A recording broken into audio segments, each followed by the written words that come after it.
Good afternoon, this is Nicholas from Gandora Gaming, and I have a simple question for all my viewers. And that simple question is, are you tired of dealing with Black Gecko Moria and Red Purple Trafalgar Law? Do you keep playing good decks that keep losing to these two leaders? Well, I say never again. Screw both these pieces of shit. Never have to deal with them again, because now you're playing a great custom-ass leader with a custom-ass field spell that will steal games against those pieces of shits who are playing the meta decks. So let's get straight into this. This is my green-purple Donquixote Doflamingo deck profile post the May Memorial set. So let's get straight into this. So first things first, this is probably one of my favorite leaders in the game just because he is Donquixote Doflamingo, which is one of my favorite characters in the game. If you're a fan of my channel, you know I'm a huge Blue Dolphy fan, and I can't wait for OP07 support. But until that day comes, which is in June, we have Green-Purple Dolphy instead. Green-Purple Dolphy has some very, very powerful busted cards, and I feel like he is just a killer against the Red-Purple Law and, of course, the Black Moria matchup. This card eats them alive. So let's get straight into this. So first things first, he is a green-purple leader. Of course, you're not colorblind.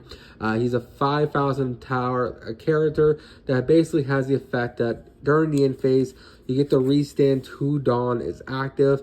He is one of the only leaders in the entire game that is actually trying to play 2K event counters, and it's just a very, very strong leader for that. The fact you get to restand 2 Dawn during end phase allows you to play some very, very powerful events that a lot of people can't do because they need their whole turn in order to play the game.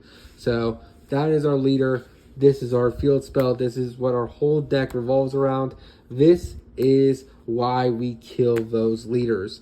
This field spell kills Red Purple Law. This field spell kills Black Gecko Moria, because for the simple fact that any 5 cost or less character, if your leader is Donquixote Pirates, basically cannot restand during the refresh phase, meaning all characters 5 or less are frozen shut. They do not get to restand, they do not get to pass go and collect $200.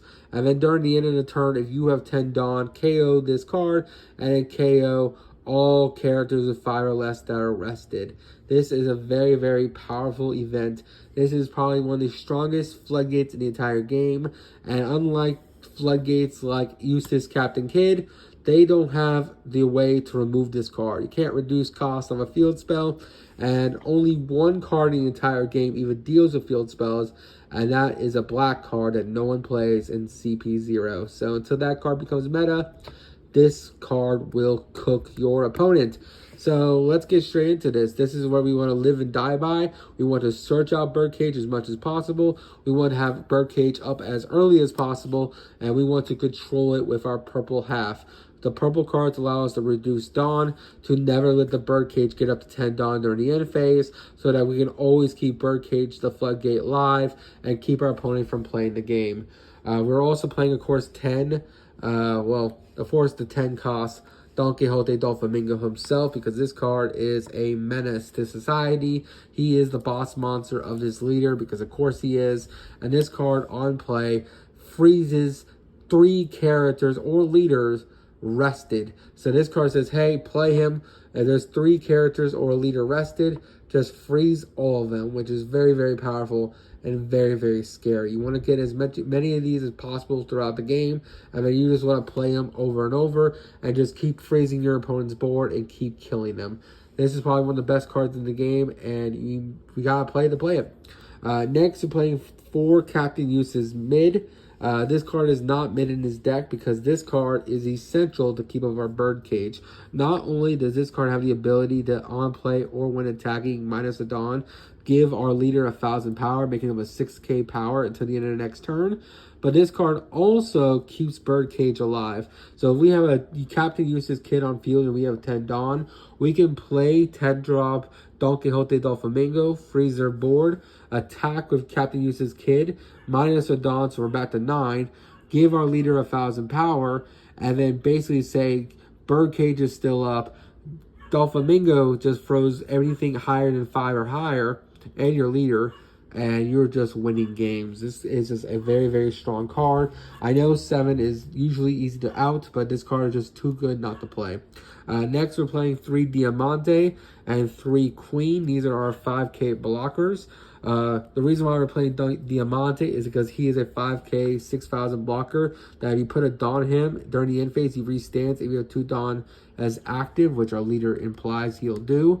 And then Queen is essential because this card not only minuses Don to keep the birdcage alive, but also draws 2 trashes 1 when you minus a Don, and of course is a blocker, which is really, really good. This card not only fixes our hand, but also gets rid of our bad bird cages that we already seen in play. We only need to ever see 1 of these per game, so this card freshens them out pretty well. Next, we're playing 4 Mock Vice. This is a sleeper card. I don't know why people aren't playing this card. This card's absolutely insane for Green Purple Dolphy. This card literally says on play, if your leader is Donquixote Doflamingo, you get to basically rest an opponent's character with 5 or less, including 5K blockers, and then they cannot restand the next turn because of birdcage. This card literally freezes an opponent's units, and it is just a very, very scary card. Not to mention, when you do freeze a character, during the end phase, you get to restand a Dawn as active, meaning you have 3 Dawn up instead of 2, which is just really, really insane.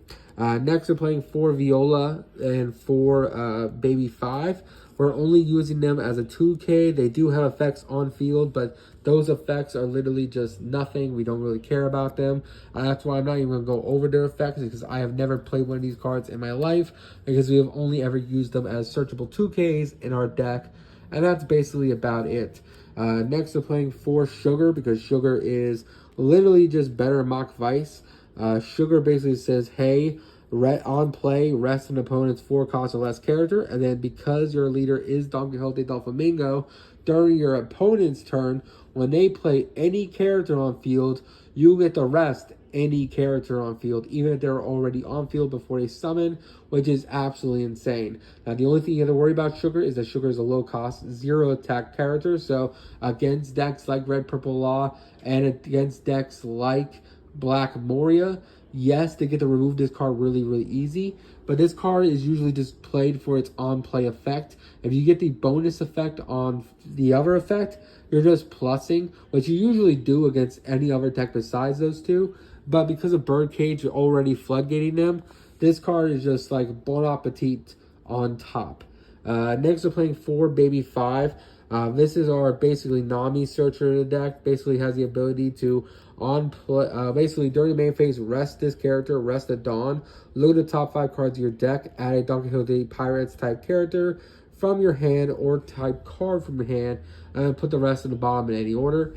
We're also playing 4 White Off. This is the brand new card we got in the Memorial set that makes it another 2K 4,000 plus counter card that also looks at the top 3 of our deck, adds a Donquixote Pirates monster to our hand, and then put the rest of the bottom deck. So this card helps filter our deck, this card helps filter our deck, and these cards are just essential for the deck going forward. Next, we're playing 3 Spider's Web. My apologies, I misspoke. Spider Web basically says, hey, it's a 4 cost, it's a 2K counter, 4,000 power plus. That basically says set 1 character as active, so restands your characters, which is really, really good. You can restand your Mock Vice, you can restand your Queen, you can restand your blockers, you can restand your Captain Kids.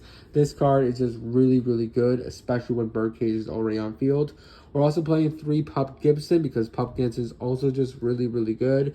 This basically says, hey, not only are you gaining 2,000, but you have to put out a 4 cost character rested, and if Birdcage is on field, they'll be frozen, which is really, really good.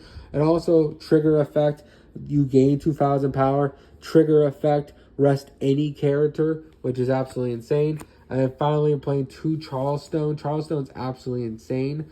Not only is it just up to one of your characters or leaders gain 4,000 power, but if you trash any card from a hand, you get to restand 3 Dawn to allow you to play multiple of these a turn. So that is it for the deck profile. I hope you all enjoy.